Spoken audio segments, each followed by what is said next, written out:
This is how we can draw attention to this and stop it. I'm Alex Jones signing off for InfoWars Nightly News with this emergency news bulletin. I'm in Texas, just a few hundred miles away. That was Friday night, 7 o'clock Central, InfoWars Nightly News, part of that transmission, Monday through Friday, 7 o'clock Central at Infowars.com, PrisonPlanet.com, PrisonPlanet.tv. The article is hashtag Stop Ebola Strike, national strike to force Obama to block West African flights. And I'm going to have Kit Daniels, who's up here working with us on Sunday night, repost it to the top of Infowars.com and PrisonPlanet.com with a red link. So you can find the article about it with all of the bibliograph links and the video that you just heard the audio from. So you can send it to your friends and family, post it on Facebook, Twitter, and other places. There is huge heat from Congress, you name it, to control the border, check for Ebola, and stop West African flights so we can get this done. This strike's just one part of it. We're going to come back with the latest Ebola news and a lot more. Stay with us. I'm Alex Jones, Infowars.com. Inner voice, that conscience, that sixth sense, that discernment the Bible talks about. And the more I follow my inner voice, the more I have nothing but success and prosperity and blessings.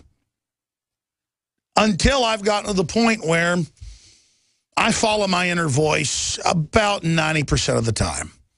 When I was 14, 0. It's funny, when you're 5, you follow your inner voice, and you kind of rebel when you're 14, 15, 16, you know, up to 20. But the more I follow that inner voice, that's common sense, the better my life gets. So let me tell you about my inner voice here. I shared it with you here on air. I go off geopolitics, I go off research, I go off reading the news, I go off talking to other experts. But at the end of the day, after I've intellectually looked at everything, I go with my gut. And you know that since about a year ago,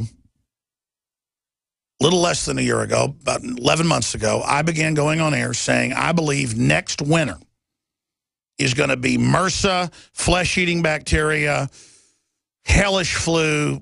And I've never talked like this on 20 years on air, because intellectually I could see all the local news stories and the numbers about flesh-eating bacteria and hospital-borne illnesses and drug-resistant staph and drug-resistant strep.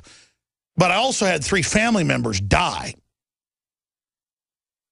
in the last month of 2013 and the first month of 2014.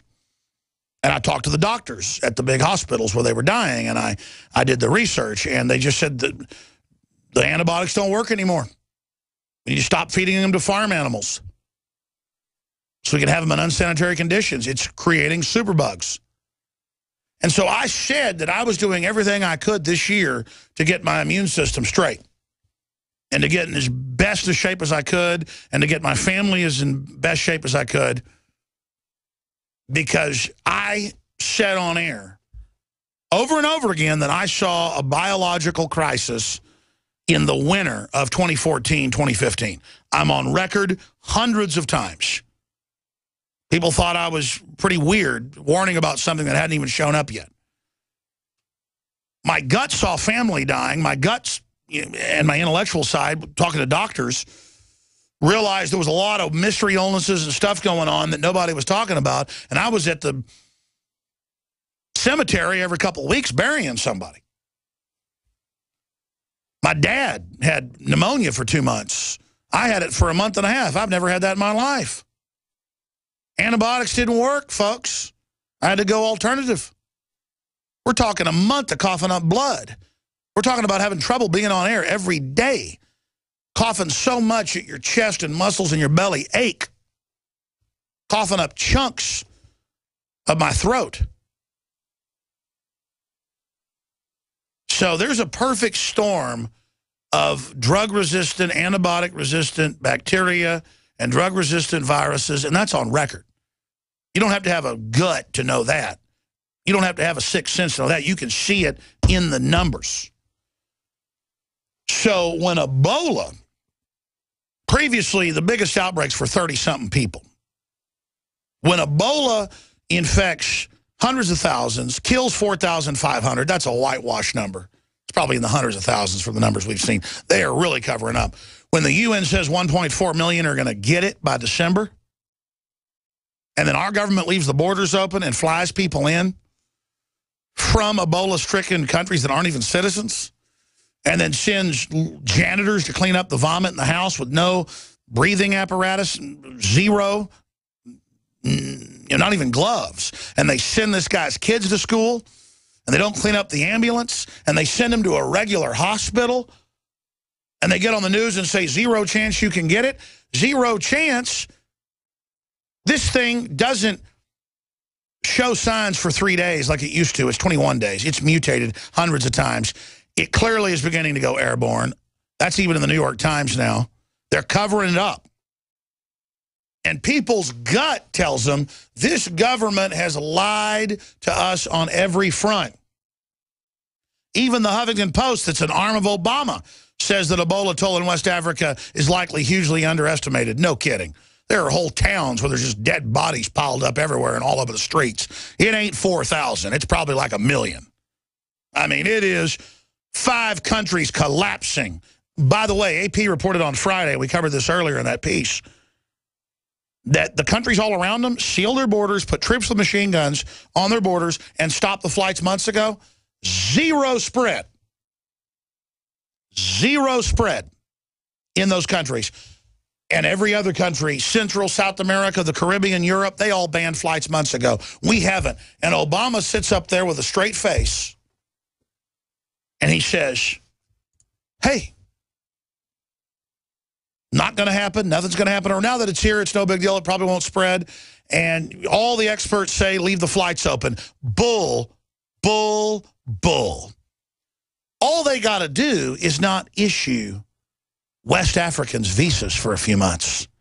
In those West African countries, they don't let people out of their houses in areas hit. And by the way, they want to get that going over here so they can pull that martial law system. And then martial law will save us. Medical emergency will save us. And the precedent is set.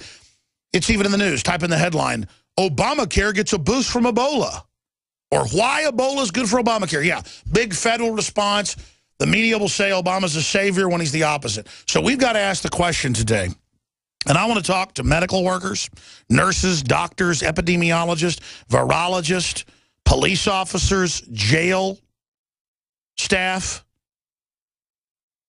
I want to talk to the custodians that are having to clean up these airplanes that have been protesting for almost 3 weeks and refusing. I mean, they had all these flights from Nigeria and places where people are vomiting and dying on planes last week. That was in the New York Times even, and in the New York Post.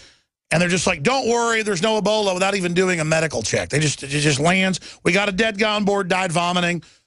There's some blood, don't worry about it. I mean, you can see there's a cover-up. And that's why people are so concerned, is because they have 0 confidence. 0 confidence. Yeah, there's Obamacare may hold the key to saving the U.S. from Ebola. Out of FP. Foreign Policy, an arm of the Washington Post. Their political, geopolitical wonk magazine. By the way, that magazine admitted a couple years ago that our government runs Al-Qaeda. But when they admitted it's okay and intellectual, when I say it, 12 years ago, it's evil, or 13 years ago. We're going to go to break. We're going to come back and take your phone calls. I want to hear from medical workers, from police, from military. They're now announcing military preps team for Ebola response in the U.S. I want to hear from you what you think. Am I wrong here? Am I right? Can you augment? Can you give me more intel? What do you think? 877-789-ALEX, 877-789-2539, 877-789-2539. Give me a call, Infowars.com.